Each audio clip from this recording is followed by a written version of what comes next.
আল্লাহর পয়গম্বরের সাহাবী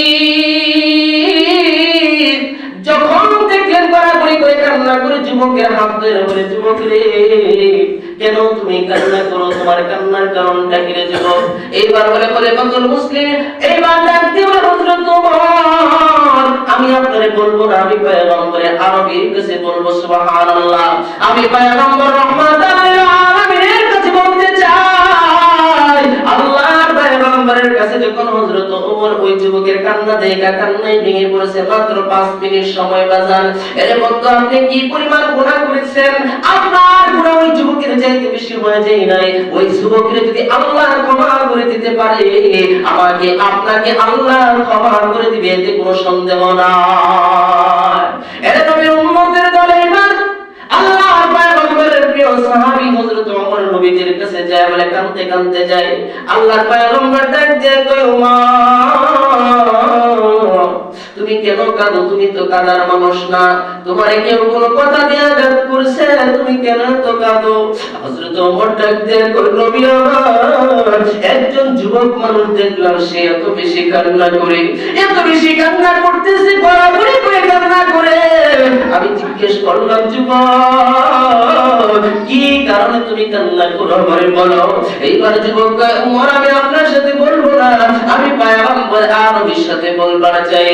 আল্লাহর পয়গম্বর ডাকতে কই, ওমর, একটু যাও, ওই যুবকটারে তুমি আমার দরবারে নিয়ে আসো, ওই যুবকের দরবারে আনার পর এইবার যুবকটা কান্নার কারণে কথা বলতে পারে না। আল্লাহর পয়গম্বর ডাকতে বলে, যুবক, কি গুনাহ করছো যে গুনাহের কারণে তুমি অনুতপ্ত হইয়া পাগলের মতো কান্না করতেছো? যুবক, তুমি কি আসমান আল্লাহর আরশে আজিমের চাইতে বেশি গুনাহ করছো? যুবক কয়, পয়গম্বর, আমি ওই আরশে আজিমের চাইতে বেশি গুনাহ করছি।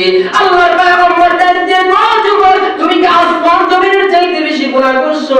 কয়, হ্যাঁ, আমি আসমান জমিনের চাইতে বেশি গুনাহ করছি। এইবার কয়, তুমি কি আল্লাহর রহমতের চাইতে বেশি গুনাহ করছো? এইবার যুবক কয়, পয়গম্বর, আমি আল্লাহর রহমতের চাইতে মনে হয় বেশি গুনাহ করছি, আমার মতো পাপী কেউ নাই। ও আল্লাহর পয়গম্বর, আমার মতো পাপী আর এই দুনিয়াতে কেউ নাই, আমি কেমনে করে পাপের কথা আপনারে বলবো? ওই নবী ডাক দিয়ে কই, তুমি বলো, আমার আল্লাহর রহমতের দয়া তো বেশি, তুমি যত বড় গুনাহ করে থাকো না কেন, আমার সাথে তুমি বলো। এই আল্লাহর বান্দারা শুনো, এই যুবক কি গুনাহ করছে? যুবক ডাক দিয়ে কই, পয়গম্বর, আপনি কি জানেন না, এই মক্কা মদিনার ভিতরে যত কাফন চুরি হয়, আমি যুবক ওই মানুষগুলি যখন মানুষকে যখন কবরস্থ করে কবরে রাখার পরে আমি রাতের কবরের ভিতরে ঢুইকা ওই কবর থাইকা যখন ওই মানুষের লাশের কাপড় খুলে আইনা বাজারে বিক্রি করে আমার জীবিকা নির্বাহন করে, এইভাবে আমি দীর্ঘদিন ধরে চলতেছি পয়গম্বর। কিন্তু একদিনের কথা, বেশ কিছুদিন আগে একটা সুন্দর যুবতী মেয়ে ওই কবরের ভিতরে রাখার পর, ওই যুবতীর কবরের ভিতরে গভীর রাত, ওই গভীর রাতের ভিতরে আমি ঢুকলাম।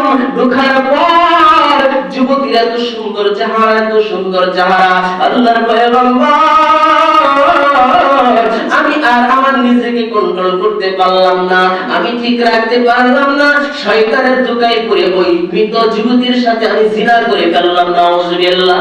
আল্লাহর পয়গম্বর কথা শোনার পর এইবার কান্দে আর কই, যুবক, এত বড় গুনার কাজ তুমি কিভাবে করলা? মানুষ কি এত গুনাহ করতে পারে? এর যুবক, আমার দরবারে জায়গা নাই, আমার দরবার থেকে তুমি চলে যাও। আল্লাহর বান্দা এবার পাহাড়ে চড়াই ওইটা কান্না করতেছে, এমন ভাবে কান্না করতেছে, আল্লাহ আপনার পয়গম্বরের দরবার থেকে তাড়ায় দিল, এখন যদি আপনি আমারে মাফ না করেন আমি কার কাছে যাব? আল্লাহর বান্দা এবার ওই যুবক পাহাড়ে চড়াই ঘুরা কান্দে, খাওয়া নাই ঘুম নাই, খাওয়া নাই ঘুম নাই। আল্লাহর পয়গম্বর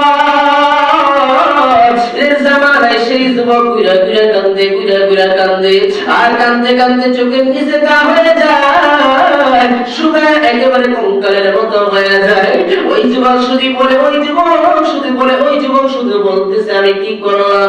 এইবার আল্লাহর পয়গম্বর জানে আমি যখন ওই যুবতীর সাথে জিনা কইরা কবর থেকে কাপড়ের কাপড়টা নিয়ে যাব, আমার কানের ভিতরে গায়েবী ভাবে কেমন জানি আওয়াজ আসতেছে।